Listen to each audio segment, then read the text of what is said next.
All right, so you just got the order stating that you need to give your first dose of adenosine. So when you guys go over to the patient's bin for senior proficiency, we will have the pre-filled syringe, the stopcock, and the flush for you, okay?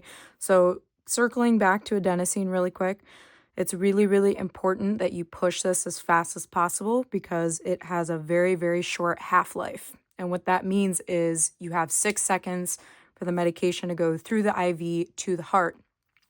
And this is really important because if you push it too slow, your patient can actually have a rebound bradycardia, and they're also more likely to code, okay? That's why we use the stopcock. So if you're not familiar with the stopcock, please get familiar with it before you go to senior proficiency. Professor Carter has some of these on the cart, and if she doesn't, we can set you up with one before you go in. So when you take it out of the package, it's going to look like this.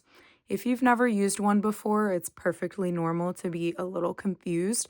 Where I want you to start is where the patient side is, okay? So the patient side is always going to have the twisty top to it. And why that's important is when you actually hook this up to the IV, none of these other ports will screw onto the IV. This one will not fit. So the side that has the screwy top is the side that screws into your IV, okay? Remember, righty-tighty to make it nice and tight. Once you have it on the patient's IV, you want to pay attention to where the stopcock is. So on this little edge here, it says off, okay? Let me just take that off for reference. So a good thing that helped me when I was in nursing school learning this, I would put my finger over where it said off. So if my syringe was attached down here and I push that syringe, it would go into the patient, okay? If I were to turn the stopcock off to me and I tried to push medication through this, it won't because it's blocked, okay? So when you set this up, before you even put this on the patient, you want to make sure that your syringes are on here.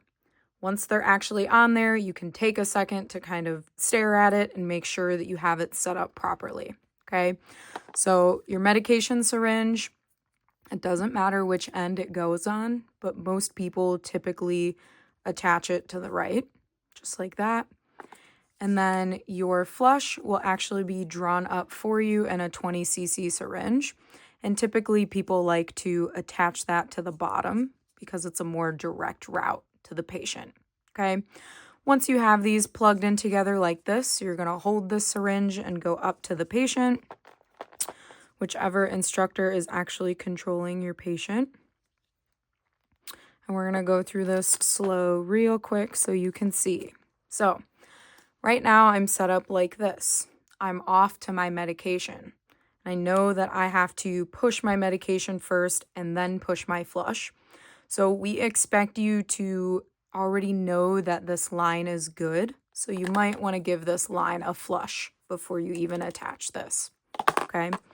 Once you're all attached and you're ready to go, you're going to turn it off to the flush. And now my medication is in line to go to the patient, okay? So very, very quickly, we are going to 1, 2, 3, push very, very fast. We're going to turn it off to our medication, and we're going to push that flush as fast as we can to the patient, okay? Meanwhile, while we're doing this, we're going to explain to them that we're giving them a medication that will probably stop their heart, but they will be on continuous EKG, and they're safe, and we're going to be with them the entire time. After we give this, we expect the patient to go asystole, okay? This is why we like to keep them on the monitor, on the EKG, just in case. But we anticipate that they will come back in a sinus rhythm. If they don't come back in a sinus rhythm, you need to call the physician back, and they will order that second dose, and you'll do the exact same thing. So hopefully this helps you guys. If you have any questions, please reach out to me. Good luck.